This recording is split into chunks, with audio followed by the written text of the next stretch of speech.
Ya, assalamualaikum warahmatullahi wabarakatuh. Bagi teman-teman yang memang belum berani untuk melakukan prosedur endoskopi, saran saya segera lakukan prosedur endoskopi ya. Ini pengalaman saya ketika melakukan prosedur endoskopi, ketika saya mengalami udah 1 tahun yang lalu ya, kurang lebih 1 tahun yang lalu, tepatnya di bulan April, saya mengalami keluhan di area lambung saya gitu. Dan ketika berobat ke dokter, dokter menyarankan saya untuk melakukan prosedur endoskopi gitu. Nah, tetapi pada perjalanan dari bulan April itu kambuh-kambuhan gitu. Jadi kadang enak gitu, kadang ada sensasi, kadang ada gejala gitu, kadang enak. Nah, dari mulai April saya belum belum belum berani ya, belum berani untuk melakukan endoskopi karena saya rasa ya udahlah gitu, karena gejalanya hilang hilang timbul. Nah, tetapi dari waktu ke waktu masih ada gejalanya gitu. Oh ya udahlah, Bismillah saja, saya memberanikan diri untuk melakukan endoskopi. Nah, dan tepatnya kemarin ya, kurang lebih 1 minggu yang lalu saya melakukan prosedur endoskopi nih. Dan ternyata ketika dilakukan prosedur endoskopi, ketahuan semua ya, ketahuan semua apa yang menjadi masalah dari saluran pencernaan kita, terutama mungkin di area lambung begitu. Nah, hasil endoskopinya ya saya dikasihnya fotokopian ya, belum saya ambil untuk aslinya. Mungkin ini nanti saya bacakan bahwasanya ternyata dari hasil endoskopi saya mengalami yang namanya peradangan di area esofagus gitu. Nah, kondisi ini ya tepat sekali dengan gejala yang saya rasakan ketika kambuh. Jadi kadang ada rasa sensasi sakit ya, atau nyelekit gitu kan, sakit gitu. Tiba-tiba ketika sensasi itu datang di area dekat dada gitu, sebelah kiri gitu. Nah, dan ternyata benar hasil endoskopinya ada peradangan di area saluran pencernaan ya, pencernaan di area esofagusnya begitu. Jadi tepat sekali ya nyerinya di area sini, dan ternyata ada peradangan.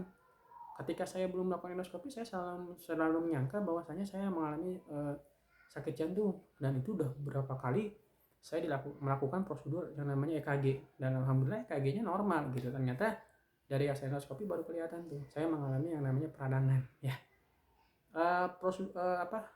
Peradangan terjadi itu karena mungkin asam lambung ya, asam lambung yang naik ke atas.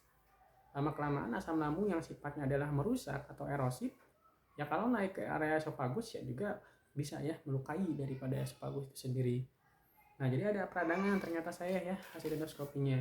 Yang kedua, ternyata saya juga ada gastritisnya, peradangan di lambung gitu. Ya tepat ya, peradangan di lambung, asam lambung berlebih, kadang begah, kadang kembung gitu kan. Ya pokoknya nggak enak lah di area perut ya, di area perut tuh nggak enak. Dan ternyata memang ada gastritis atau peradangan dari lambung. Dan ketika saya baca juga secara sepintas, ternyata memang saya sudah ada luka, teman-teman ya, ada luka di area lambungnya. Dan itu yang menyebabkan si perut saya nggak enak terus ya selama mungkin kurang lebih 10 bulanan ke belakang begitu.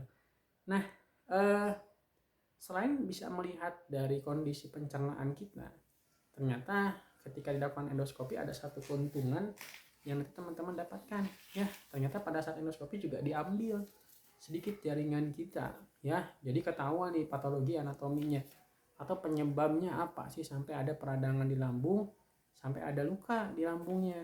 Dan benar ya, sesuai dengan teori, kebanyakan luka di area lambung itu disebabkan oleh bakteri ya, atau konsumsi obat-obatan anti nyeri biasanya. Dan ternyata memang betul, saya ketahuan nih hasil patologi anatominya, saya mengalami ditemukan Helicobacter pylori.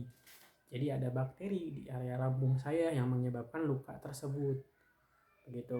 Nanti saya jelaskan ya pylori itu apa, dan yang lainnya mangga tinggal di kolom komentar saja.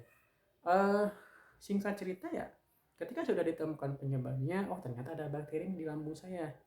Ketika sudah ditemukan penyebabnya ya dokter memberikan penanganan yang tepat sesuai dengan prosedur hasil dari endoskopi itu. Dan ada bakteri ya pasti dikasihnya adalah antibiotik gitu. Dan alhamdulillah saya juga sekarang sedang mengkonsumsi antibiotik ya yang diresepkan oleh dokter. Ada 2 jenis antibiotik yang saya konsumsi ya, satunya jenis amoxicillin ya, yang satunya saya lupa namanya, mungkin nanti video selanjutnya mungkin nanti akan saya bawa ke sini untuk obatnya. Dan satunya mungkin obat jenis lambung ya. untuk menekan dari asam lambung itu sendiri. Nah, jadi bagi teman-teman yang memang belum berani untuk melakukan endoskopi, saran saya segera melakukan endoskopi. Prosedurnya seperti apa, sakit enggak? Nah, chat di kolom komentar, di video selanjutnya akan saya jelaskan. Salam sehat untuk kita semua ya, dan insya Allah kita akan segera diberikan kesembuhan. Akhir kata, bila taufiq wal hidayah. Wassalamualaikum warahmatullahi wabarakatuh.